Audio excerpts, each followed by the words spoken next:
Ito tayong bangus na sinigang. Ayan, meron tayo dito sinigang, may gabi, at miso. Meron tayong ganyan, at kamatis, at meron tayong sibuyas. So, ito yung ating mga lahok. Sinigang na bangus. Ayan tayo.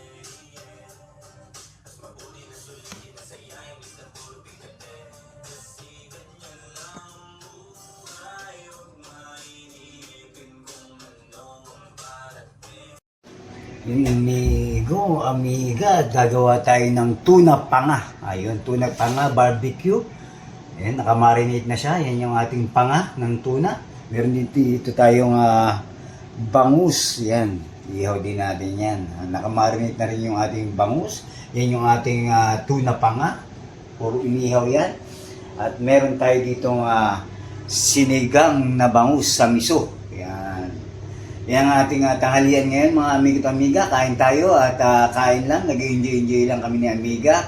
Itong aming tanghalian. At sigurado ito pagdating ni amiga, magugulat yon gawa ng aking prepare na tanghalian para sa kanya. Alam kong pagod ang aking amiga, kaya special ang kanyang tanghalian. Ito yung ating hinanda sa kanya. Tuna panga at bangus belly na inihaw tayo, mga amigo at amiga. Yun, enjoy lang, nag-enjoy lang. Samahan nyo kayo mamaya sa kain na natin. Tuna panga, bangus belly, inihaw. Yun, sinalang na natin yung tuna panga natin. Ayun yung tuna panga at yung ating bangus. Hindi siya kasya, kaya paunti-konti lang natin ang ating tuna panga at bangus na inihaw, belly bangus. Yun ang masarap dyan. Paborito na yung amiga yan, kaya alam ko magugustuhan ni amiga yan at mauubos niya ang isang ulo na yan. Kasi sa Pilipinas pa lang, paborito niya na yung tuna panga na yan eh.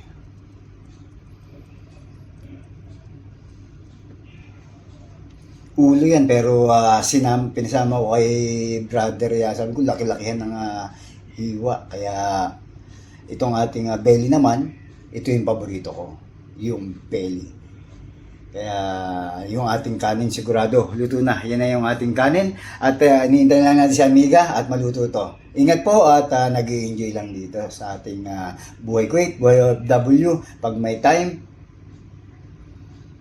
luto-luto lang din.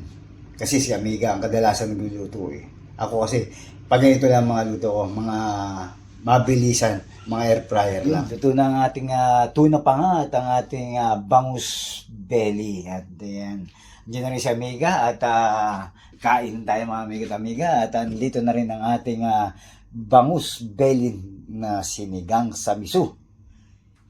Sabaw tayo dyan mga amiga at amiga. At nag-enjoy lang kami ni amiga. At malamang mag-enjoy si amiga dito kasi paborito niya yung tuna panga na yan. Akin itong bangus belly na yan. At syempre, buhay Kuwait, buhay OFW, ingat po at respeto sa bawat isa, nag-enjoy lang. Kain tayo mga amigo at amiga. Tuna panga, bangus belly, at ang ating sinigang sa miso na bangus. Malaking bangus yan mga amigo at amiga.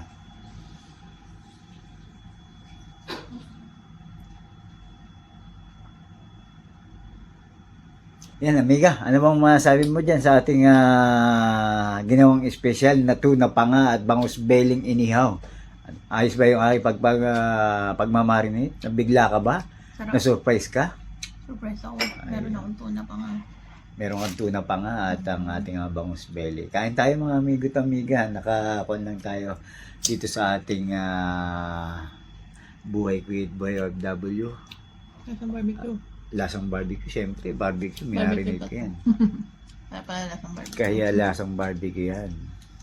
Yan. Kain tayo mga amigo at amiga. Nag-enjoy lang kami ng amiga. At amiga, ano mga sabi mo? Masarap ba? Sarap ang hinanda ni Don Gilote. Ay, yun, no? Ang karating ko lang. Baligtad ngayon. Ako yung kakarating galing sa trabaho. Siya yung nagluto. Yan. Kaya kain tayo. Ang sarap.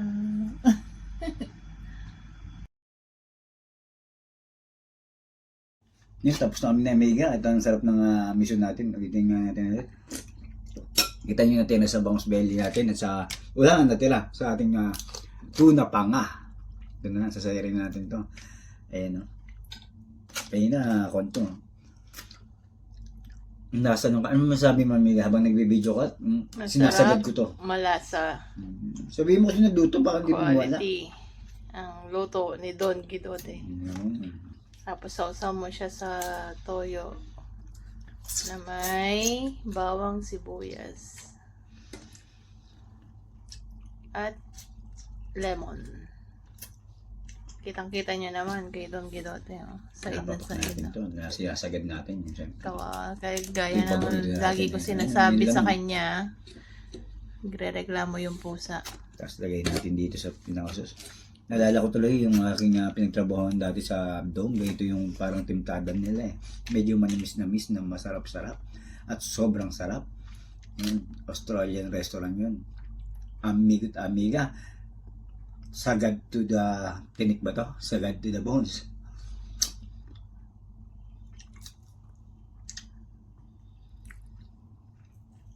Nag-enjoy na kami ni Amiga at nag-happy-happy lang kami ni Amiga. Kain tayo mga amigo at Amiga. At Amiga, ang lasa ng miso? Sarap. Lahat masarap.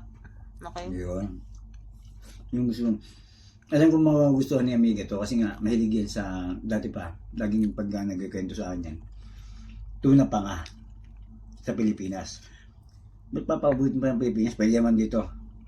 Pero siyempre, iba pa rin ng konti. Iba pa rin kasi yung inihaw sa charcoal, pero masarap naman yung luto ni Don Guidote. Kasi hindi tayo pwede mag-charcoal, baka umusok niya.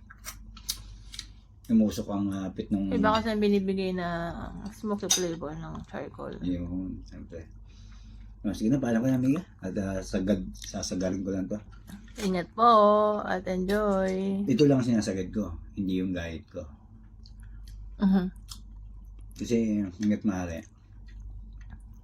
tawag lang tayo, pero huwag tayong magalit at nag-i-enjoy lang yun yung importante. Ingat po at respeto sa bawat isa. Kaya ang laki ng mata niya, mga amigo at amiga. Oh. Tingnan natin. Palit mo kaya sa mata mo. Sarap ng mata pagka sariwa kasi ito. Hindi ko, mahilig ako sa panga pero hindi ko na makakainin yung mata.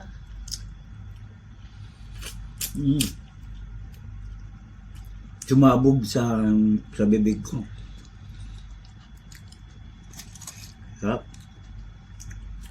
Melts in your mouth.